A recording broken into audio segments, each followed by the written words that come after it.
Pemirsa, hingga kini polisi masih menyelidiki pemeran perempuan yang diduga melakukan porno aksi pamer payudara di Bandara Yogyakarta International Airport. Diperkirakan video porno aksi yang tersebar di media sosial tersebut dibuat 1 tahun lalu. Inilah video porno aksi pamer payudara yang tersebar di media sosial. Video berdurasi 1 menit 23 detik ini diduga dibuat di Bandara Yogyakarta International Airport 1 tahun lalu. Polisi pun turun tangan menyelidiki siapakah pemeran perempuan dalam video tersebut dan apa motivasinya. Senangan bapak-bapak yang model.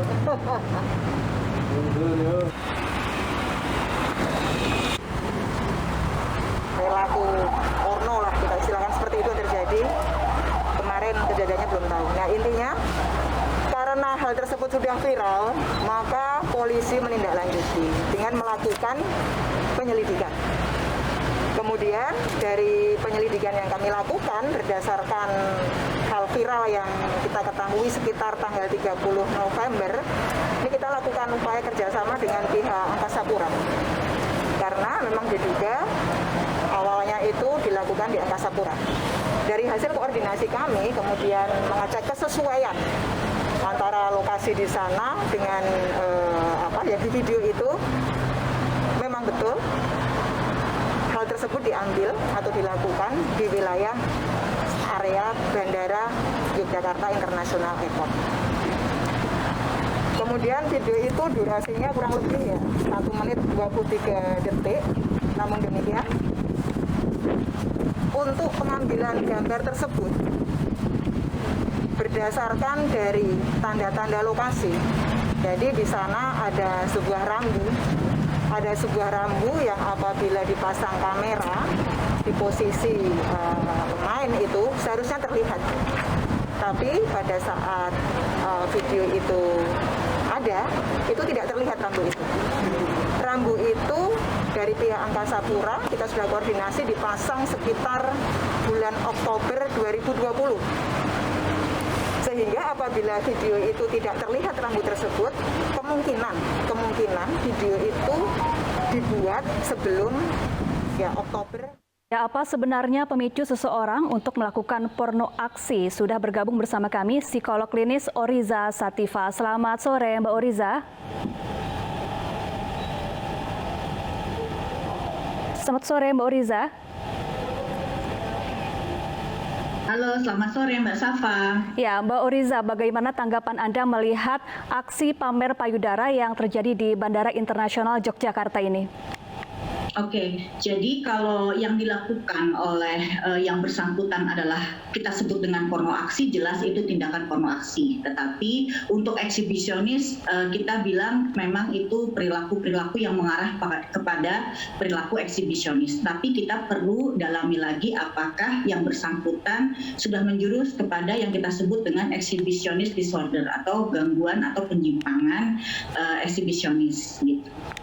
Ya. Karena antara perilaku eksibisionis dengan gangguan eksibisionis itu berbeda gitu ya. Tapi dalam panduan diagnosis gangguan jiwa kita sendiri, eksibisionis sudah menjurus kepada gangguan jiwa ada.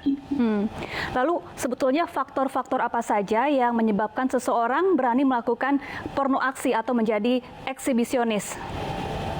Sebetulnya kalau yang kita sebut dengan eksibisionis itu kan definisinya gitu ya, mungkin perlu dipahami bersama dulu adalah suatu tindakan yang mempertontonkan, mohon maaf, alat genital seseorang dalam tujuan untuk dipertontonkan kepada orang lain dalam kaitan untuk mendapatkan desire atau hasrat seksual, kepuasan seksual. Jadi mohon maaf kalau terkait dengan hal seksual itu kan harus ada hasrat, harus ada kepuasan. Nah, ada orang kalau yang normal secara social disability atau secara normal itu kan orang mungkin melakukan hal-hal semacam itu kan secara tertutup tersendiri dan privacy. Tetapi pada orang-orang yang eksibisionis justru dia tidak bisa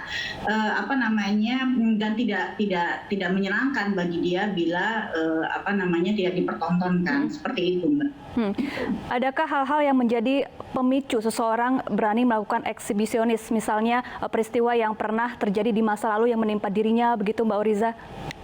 Ya, jadi sebetulnya kita itu secara klinis memahami perilaku itu penyebabnya adalah multifaktorial, Mbak. Ada banyak sebab gitu ya. Kalau dibilang mungkin trauma, iya. Atau mungkin karena minta maaf sekarang ini kan paparan internet itu kan sangat eksesif ya, Mbak. Sangat bertubi-tubi. Bukan tidak mungkin seorang sosok yang remaja dewasa muda seperti yang bersangkutan ini mungkin juga sudah terpapar pornografi gitu ya, di mana sering terjadi mungkin yang bersangkutan melihat adegan-adegan di mana sering terjadi orang mempertontonkan alat genitalianya gitu ya. Nah, kemudian itu menjadi meniru. Jadi yang pertama mungkin trauma ya, kemudian terjadi perilaku peniruan, imitasi gitu ya, peniruan gitu ya.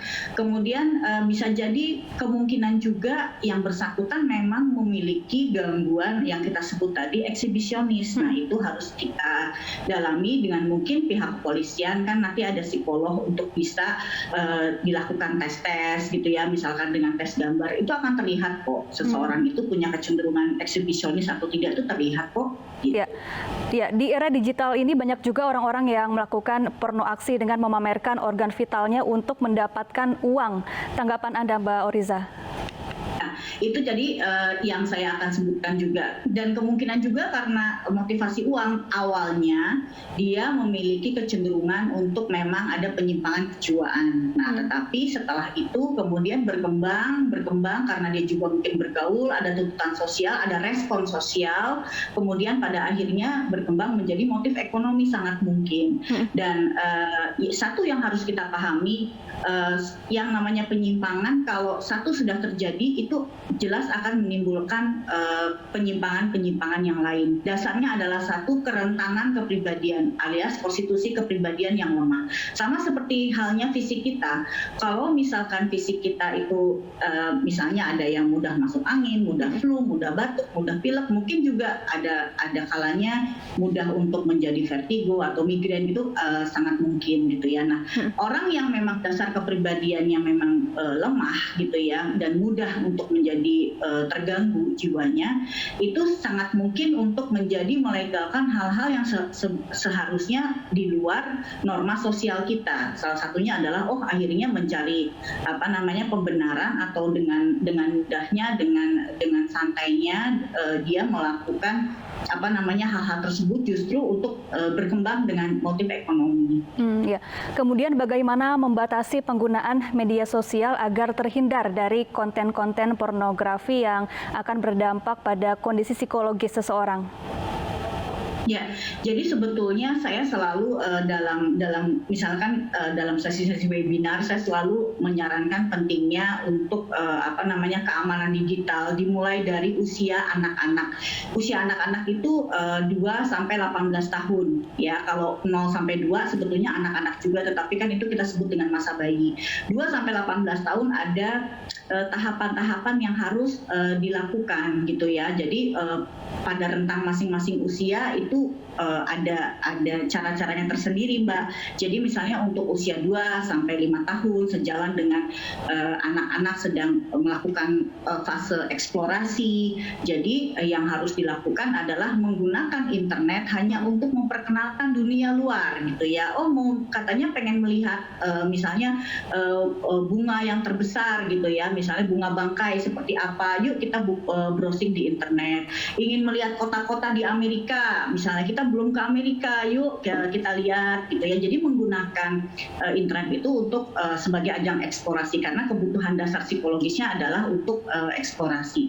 Kemudian usia misalnya 5 sampai 10 tahun yang kita sebut dengan usia sekolah gitu ya, sejalan dengan tuntutan mulai ada tuntutan akademis, anak-anak itu dituntut untuk memahami segala sesuatu sesuai dengan tugasnya, yaitu belajar dan bermain. Nah, jadi menggunakan internet itu untuk membrowsing hal-hal yang terkait dengan tugas-tugas sekolah gitu ya, dan mungkin boleh juga mempergunakan hal semacam itu untuk misalnya game, tapi dengan pembatasan waktu yang ketat dan pengawasan dari orang tua. Game itu sebetulnya sebaiknya kita lakukan untuk sebagai hadiah kepada anak-anak karena anak-anak sudah berbuat kebaikan. Misalnya apa? Sudah mengerjakan PR, sudah ulangan, kemudian misalkan sudah mengerjakan tugas-tugas. Nah, kemudian usia pubertas, usia 11 sampai misalkan 14 tahun, sejalan dengan pembentukan identitas diri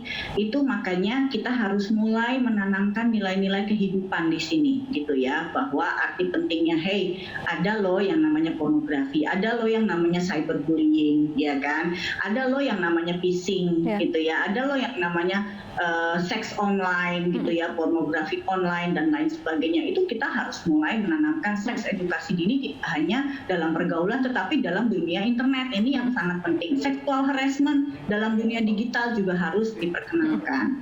Jadi hal-hal semacam itu supaya anak kita tidak menjadi pelaku sekaligus korban. Nah, kalau kayak gini mungkin ya, kembali ke kasus ini, mungkin juga si pelaku dia tidak tahu bahwa ini sebetulnya tindakan melanggar hukum.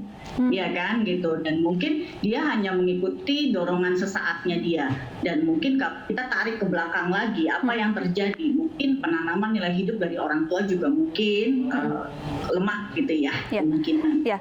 Nah, selain terjerat pidana pelanggaran Undang-Undang ITE, apa yang harus dilakukan terhadap pelaku untuk menyembuhkan kelainan psikologis yang diidapnya? Kalau dalam teori kita ada yang namanya psikoterapi gitu ya, untuk memperbaiki perilakunya dengan cara merekonstruksi kognitifnya. Itu ada teknik-teknik yang bisa kita lakukan oleh para psikolog gitu, karena sejatinya kesalahan atau penyimpangan perilaku itu asalnya dari mindset yang salah atau cara-cara berpikir yang salah atau kognisi yang terjadi distorsi semacam itu. Jadi misalkan kayak saya nggak merasa punya sensasi kalau saya tidak mempertontonkan alat kelamin saya, mohon maaf, saya tidak merasa akan terkenal dan bisa terkenal kalau saya tidak melakukan hal ini, dan ketika saya melakukan ini kok saya udah timbul kepuasan, merasa terkenal, dipuja-puja oleh pria, dan ini menjadi focus of center dunia gitu ya. Nah, hal-hal semacam ini yang harus kita ubah. Lalu sanksi pidana yang diterapkan kepada pelaku misalnya di penjara, apakah sudah tepat begitu untuk menghilangkan atau memberikan efek jera kepada pelaku agar tidak melakukan aksi serupa lagi di kemudian hari?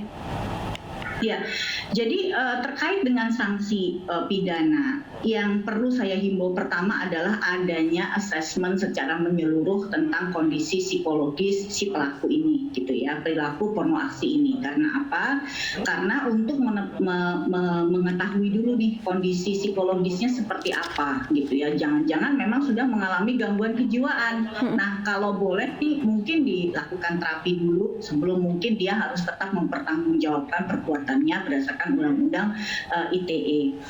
Karena kalau memang tidak ada sanksi, masyarakat akan tahu, netizen kita ini sangat cerdas. Mereka akan mencari tahu, nih kelanjutannya gimana nih kalau sampai misalkan tidak ada sanksi. Ini bahaya sekali karena generasi milenial kita akan menyontoh, dan ini bahaya sekali buat masa depan bangsa. Ya, baik. Terima kasih Mbak Oriza Satifah, psikolog klinis, telah bergabung bersama kami di iNews Sore. Ya.